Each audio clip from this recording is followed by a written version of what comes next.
अस्सलाम वालेकुम for all viewer. आज का हमारा टॉपिक है C++ के अंदर व्हाट इज़ एरे। तो हम अब एरे इस्तेमाल करेंगे। तो फर्स्ट ऑफ़ ऑल मैं आपको बताता हूँ इसकी डेफिनेशन। फर्स्ट ऑफ़ ऑल हमें इसकी डेफिनेशन भी तो पता होना चाहिए ना, ये एरे होता क्या है। तो बात करते हैं एरे की। An array is a collection of element of the same type place in continuous memory location. मतलब कि एरे एक ऐसा वेरिएबल होता है, एरे भी एक वेरिएबल ही होता है, लेकिन ये वेरिएबल ऐसा वेरिएबल होता है कि दूसरे वेरिएबल को भी अपने अंदर स्टोर करवा लेता है। मिसाल के तौर पर मैं एरे की मदद से एक वेरिएबल लूँगा। मिसाल के तौर पर मैं वेरिएबल लेता हूँ ए और उससे स्टोर करवा देता हूँ 5 वैल्यू। मतलब एक ही वेरिएबल के अंदर मल्टीपल वैल्यू को स्टोर करवाना। ठीक है, इसकी एग्जांपल देखते हैं। 5 value of type int can be declared as an array without having to declare 5 different variable. मतलब मिसाल के तौर पर मैंने एक प्रोग्राम बनाना हो कि 5 लड़कों के मैंने नंबर लेने हैं, कोई भी नंबर ले सकते हैं, तो मुझे पाँचों का मुख्तलिफ वेरिएबल बनाने पड़ेंगे। लेकिन एरे हमें ये मदद करता है कि हमें मुख्तलिफ वेरिएबल नहीं बनाने पड़ते, एक ही वेरिएबल के अंदर हम स्टूडेंट के मार्क्स को स्टोर कर सकते हैं। तो चलिए मैं आपको लेके जाता हूँ प्रैक्टिकल वर्क। आप कोई सा भी कंपाइलर डाउनलोड कर सकते हैं। हम तो div C++ पे बनाएंगे। प्रोजेक्ट बना लेते हैं कंसोल डॉट, और इसका नेम मैं रख देता हूँ एरे। हम एरे को फुली प्रैक्टिकल ही समझेंगे।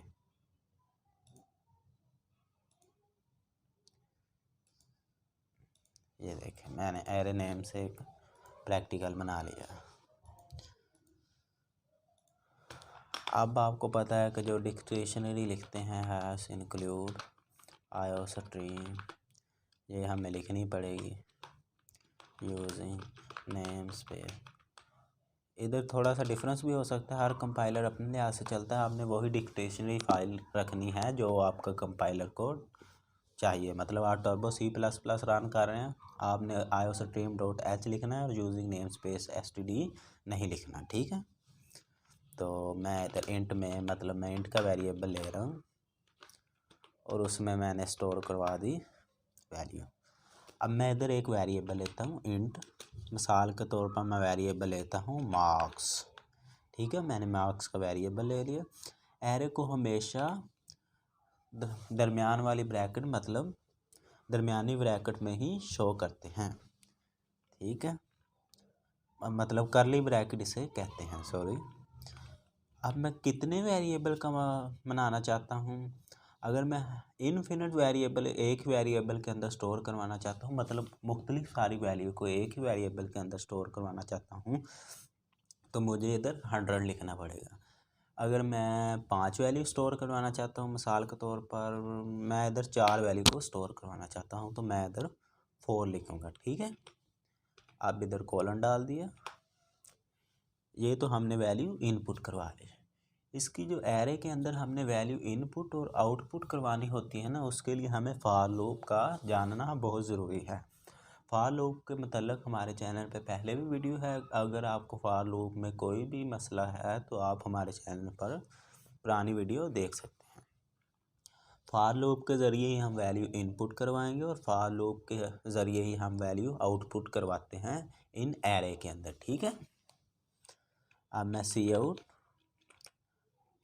अब मैंने 4 वैल्यू को बनाया ना, तो मैं इधर कहूँगा यूज़र से enter the marks of 4 student. ठीक है, 4 स्टूडेंट के मार्क्स इंटर करें। ठीक है, आप कॉलन डाल देना है। इसके बाद हम फॉर लूप के ज़रिए जो वैल्यू इनपुट करवाएंगे यूज़र से, ये मैंने फॉर लूप की वही कोटेशन लिखनी है। हाँ, अब जो मेन मसला है कि हमने 4 वेरिएबल का एक एरे तो बना लिया, लेकिन जो हमारा एरे होगा वो 1 2 3 4 से नहीं शुरू होगा।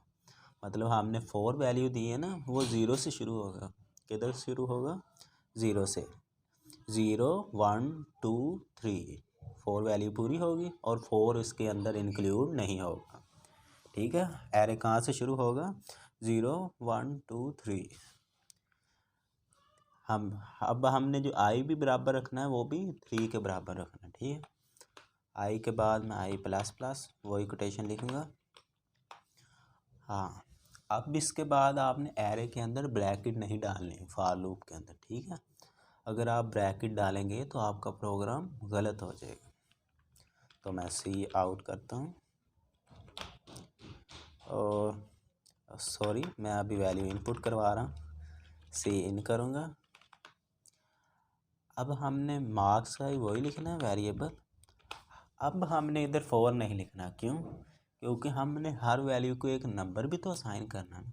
उस नंबर असाइन करने के लिए हमने ही तो फॉर लूप यूज़ किया है। अब आपको पता चल गया फॉर लूप क्यों यूज़ किया, आई लिख दिया, ठीक है। अब हम इधर कॉलन डालेंगे। इसके बाद हम जाएंगे, ये तो वैल्यू हमने फॉर लूप के ज़रिए इनपुट करवा ली और हम फॉर लूप के ही ज़रिए वैल्यू को आउटपुट करवाएंगे। मैं इस वाली को ही कॉपी करूँगा, यहाँ से कंट्रोल सी करूँगा और कंट्रोल वी करके मैं इधर ही पेस्ट कर देता हूँ। इसके बाद हमने सिंपली वही वैल्यू आउटपुट करवानी है, मतलब द वैल्यू और द मार्क्स ऑफ स्टूडेंट, जो मार्क ऑफ स्टूडेंट होंगे वो हमें इधर डिस्प्ले हो जाएंगे, ठीक है। इधर मैं एंड एल मतलब हर लाइन के बाद मुझे मार्क्स शो होने चाहिए, ठीक है। ये भी नहीं ठीक। अब हमने वैल्यू को इनपुट भी करवा लिया, आउटपुट करवाने के लिए भी हमें मार्क्स आई ही लिखना पड़ेगा, ठीक है। अब मैं चाहूँगा कि हमारी वैल्यू हर एक लाइन के एंड पे शो हो, मतलब हर न्यू लाइन के अंदर वैल्यू हमारी शो हो। मैं इधर एंड एल लिख दूँगा, एंड एल का मतलब समझ लग गया, इस तरीके से एंड एल। इधर भी मैं एंड एल डाल देता हूँ ताकि बाद में कंफ्यूजन ना हो। कंट्रोल एस से सेव करूँगा। हर कंपाइलर के अपने रूल होते हैं, आपने सिंपली एरे का लॉजिक लेना है, इधर से एरे होता क्या है, ठीक है। आप कोई भी कंपाइलर इस पे रन, कोई भी कंपाइलर पे ये रन कर सकते हैं, ठीक है, इसका कोई इशू नहीं। अब मैं कंपाइल करूँगा, ये देखें हमारा प्रोग्राम चल गया है। लेकिन हमें प्रोग्राम तो प्रैक्टिकली भी रन करके देखना होगा ना। अब ये पूछ रहा है कि 4 स्टूडेंट की वैल्यू इनपुट करें। मैं इधर फर्स्ट स्टूडेंट के 45, 46, 34, 23 लगा देता हूँ। ये देखें the marks of student 45, the marks of student 46, the marks of student 23। ये तो हो गया ना एक सिंपल सा प्रोग्राम, यानी सिंपल सा एक प्रोग्राम। अब हम इसके बाद बनाएंगे, इसमें एडवांस जाएंगे। अब मैं चाहूँगा कि हम मुख्तलिफ सारी वेरिएबल की जो वैल्यू होती हैं हम वही इनपुट करवाएं। ये मैंने आपका टाइम नहीं ज़ाया करूँगा। अब मैं चाहूँगा कि हम सब ही वैल्यू को एरे की मदद से सम करवाएं, मतलब मुझे बार बार सारे एलिमेंट लिखने ना पड़े, ठीक है। वही पे इधर इंटे लूँगा, ए के अंदर मैंने 5 वैल्यू स्टोर करवा दी, सी आउट, ठीक है। अब हम सब ही वैल्यू को प्लस करेंगे, ठीक है। प्लस का प्रोग्राम मैं इधर कमेंट भी लिख देता हूँ, प्लस का प्रोग्राम। कमेंट का तो आपको पता ही होगा ना, ये तो आपकी हेल्प के लिए लिखा है। इसके बाद हम इधर लिखेंगे इंटर द 5 वैल्यूज़, ठीक है। 5 वैल्यू इंटर करवाऊँगा और हर वैल्यू के साथ हैंडल लगेगा, ठीक है। अब हम फॉर लूप के ज़रिए वो वाली वैल्यू इनपुट करवाएंगे, इंटे। जो पिछला प्रोग्राम था हम उस स्टूडेंट के नंबर भी लगा सकते थे, मतलब ये फर्स्ट स्टूडेंट के, सेकंड के, थर्ड के, 4 के, 5 के। अभी तो मैं सिंपली आपको एरे का एक लॉजिक दे रहा हूँ, आपने घबराना नहीं है कि उधर नंबर क्यों नहीं दिए, मैं बाद में करके दिखा दूँगा, ठीक है। अगर आपको वीडियो अच्छी लग रही हो तो प्लीज़ कमेंट में बता देना। अब मैं इधर आई ले लूँ, कोई भी वेरिएबल ले सकते हैं, ज़रूरी नहीं इधर आई लिखना है। कुछ लड़के कंफ्यूज हो जाते हैं कि हमने इधर आई ही क्यों लिख रहे हैं। आप कोई भी वेरिएबल ले सकते हैं, इसमें कोई इशू नहीं है, ठीक है। इसके बाद हम आई प्लस प्लस प्लस लिखेंगे, वो तो आपको पता ही है। सीन के ज़रिए हमने वैल्यू इनपुट करवा ली। हम एरे की मदद से, कुछ स्टूडेंट का ये बहुत ही इम्पोर्टेंट सवाल होता है कि हम एरे की मदद से वैल्यू को इनपुट कैसे करवा सकते हैं। ठीक है, मैं इधर ए ही लिखूँगा और आई के अंदर वैल्यू स्टोर करूँगा। ठीक है, अब वही फॉर लूप को दोबारा घुमाऊँगा। In i is equal to 0, i less than equal to 4, i plus plus. अब मैं सी आउट को वैल्यू करवाऊँगा। हाँ,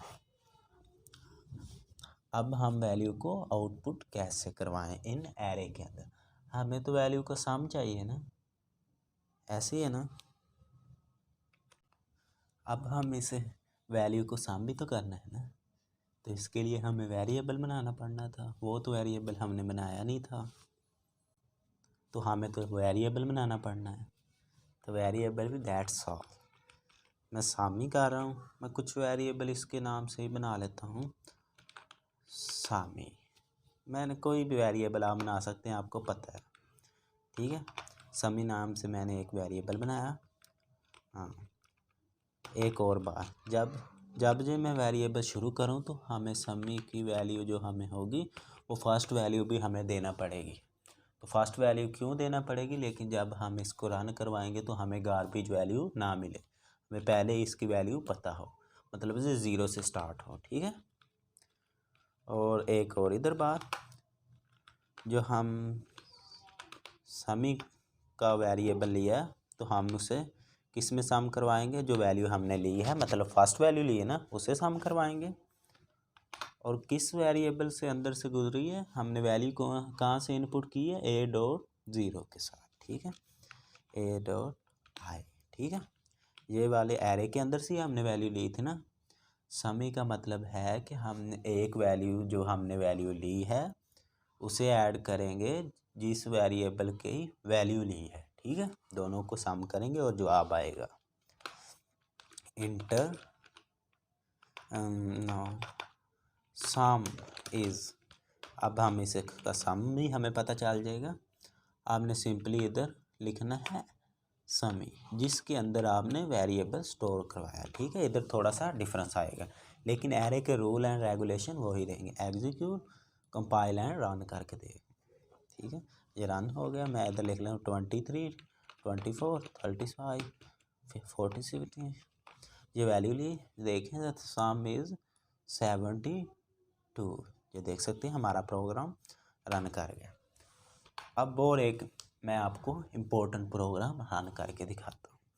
मिसाल के तौर पर मैंने 5 ही वेरिएबल लिए और इन पाँचों में से ही हमें पता करना हो कि हमारी जो हमने 5 वैल्यू इनपुट की हैं उनमें से इवन नंबर कौन से है और ओड नंबर कौन से है। ठीक है, फर्स्ट ऑफ ऑल मैं आपको बना देता हूँ इवन नंबर। ठीक है,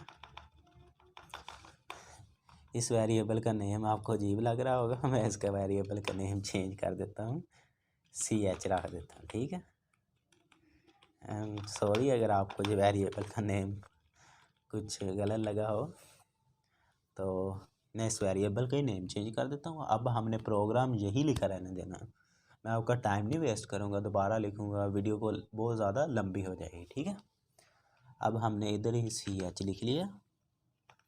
अब हम इफ़ लूप घुमाएंगे। ठीक है, फॉर के अंदर ही इफ़ लूप घुमाएंगे। ठीक है, मैं बार बार बता रहा हूँ कि फॉर लूप जब आपने यूज़ करना है करली ब्रेसेस नहीं यूज़ करनी। अगर आप करली ब्रेसेस यूज़ करेंगे तो आपका प्रोग्राम गलत हो जाएगा। ठीक है, फिर आप ढूंढते फिरना है कि हमारे प्रोग्राम के अंदर एरर क्यों आया। ठीक है, इफ़ यूज़ कर लिया, इफ़ के अंदर ही हमने जो वैल्यू यूज़ की हैं, ए की जो वैल्यू आई के अंदर स्टोर करवानी है उसकी परसेंटेज, डिवाइड को इसके अंदर हमें पता है कंप्यूटर के अंदर परसेंटेज कहते हैं। 2 पर डिवाइड करेंगे तो वैल्यू जब 0 आएगी, even number, this is even number, ये इवन नंबर है, ये हमें पता है, ठीक है। और हम इधर कौन सी वैल्यू यूज़ करवाएंगे,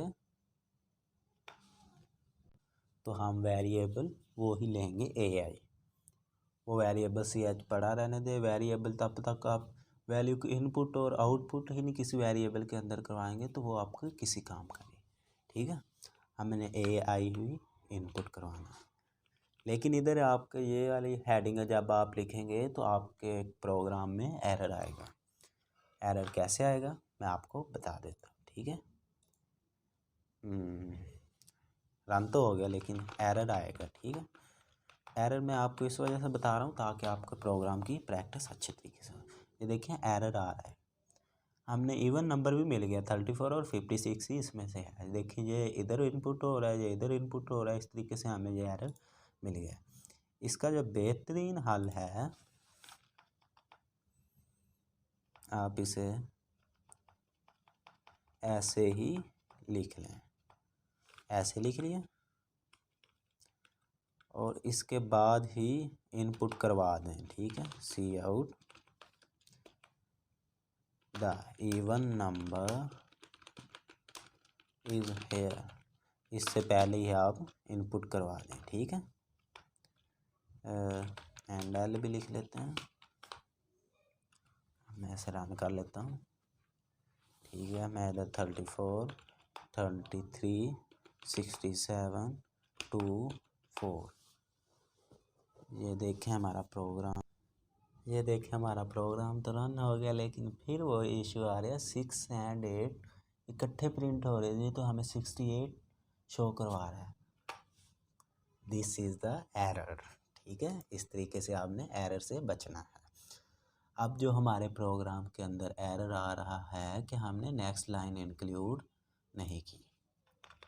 सी के अंदर आपको पता है कि आप जो /n यूज़ करते हैं वो आपको इन्वर्टेड कोमा में लिखना पड़ता है C++ के अंदर।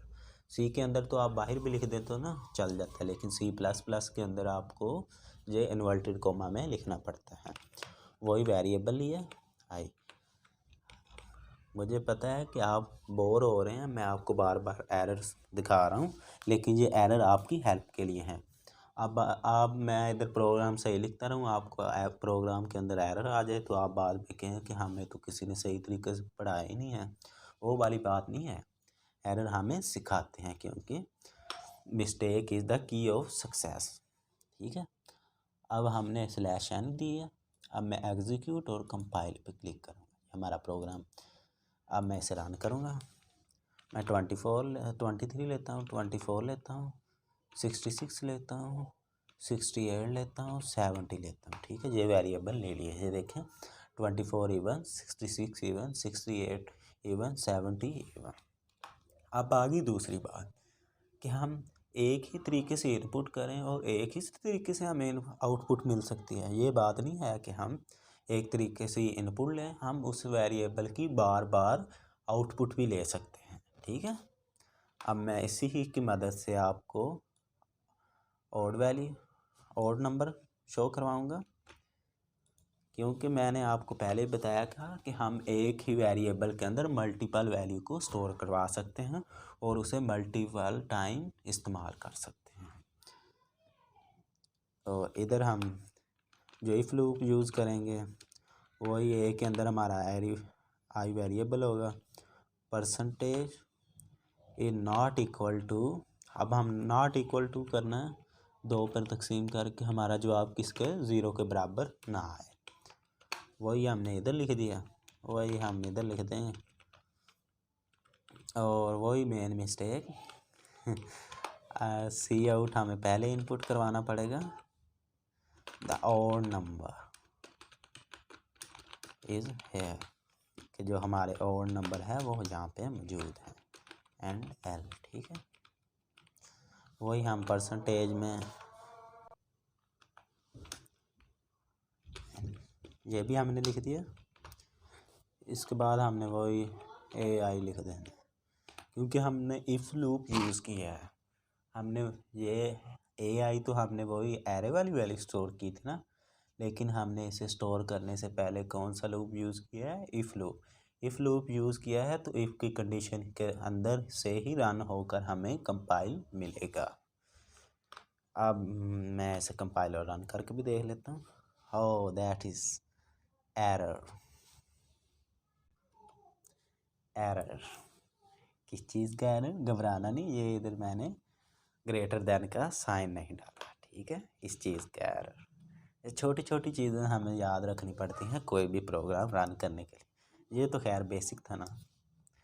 मैंने 23 ले लिया, 24 ले लिया, 25 ले लिया, 26 ले लिया, 27 ले लिया।